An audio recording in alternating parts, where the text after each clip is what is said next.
বৌমা, বৌমা তুমি ভালো হয়ে গেছো? হ্যাঁ নায়ক চাচা, আমার রাজা বাদশা ফিরে এসেছে।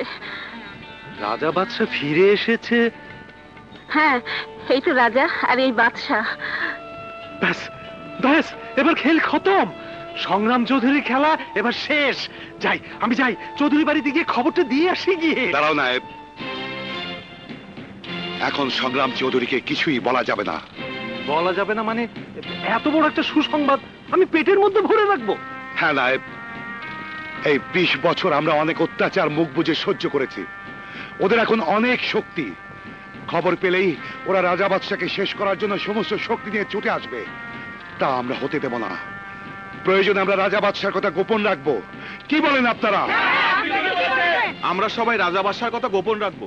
আমাদের সম্বল তো এখন রাজা বাদশা, আমাদেরকে কৌশলে এগোতে হবে। ঠিক বলেছেন মাস্টার সাহেব, বুদ্ধিমানের মতো কথা। আরে এই না হলে মাস্টার।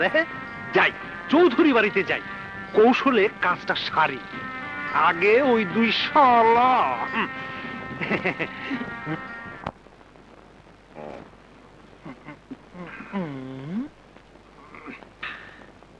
সংগ্রাম চৌধুরী বাসায় নেই, ফিরতে দেরি হবে।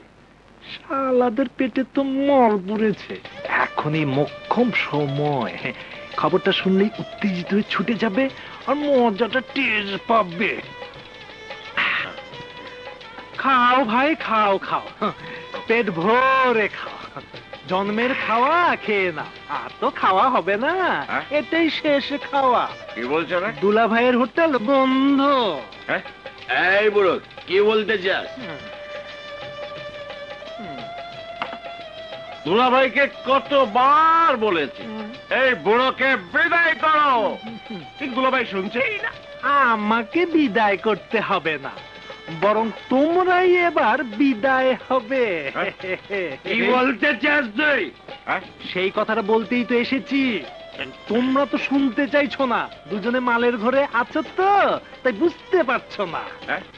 ওসব পেঁচাল রাখ, বল কি হয়েছে? তাহলে শোনো, এই বিশাল সম্পত্তির আসল মালিক এসে গেছে। আসল মালিক? আসল মালিক আবার কে?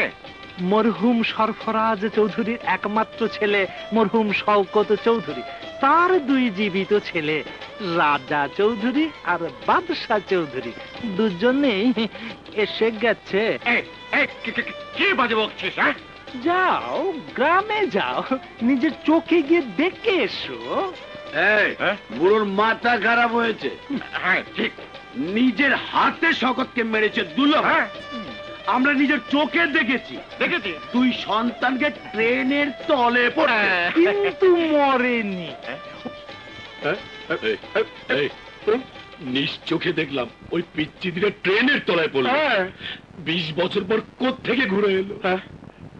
যদি এসেই থাকে তাহলে কি হবে? দুলাভাইকে তো বলেছিলাম ওরা মরে গেছে। যদি সত্যি সত্যি ওরা বেঁচে থাকে তো দুলাভাইকে কি জবাব দেবো? এই চল গ্রামে গিয়ে দেখে আসি। তাই কর, চল। তুমি যদি ওদের খপ্পরে না পড়তে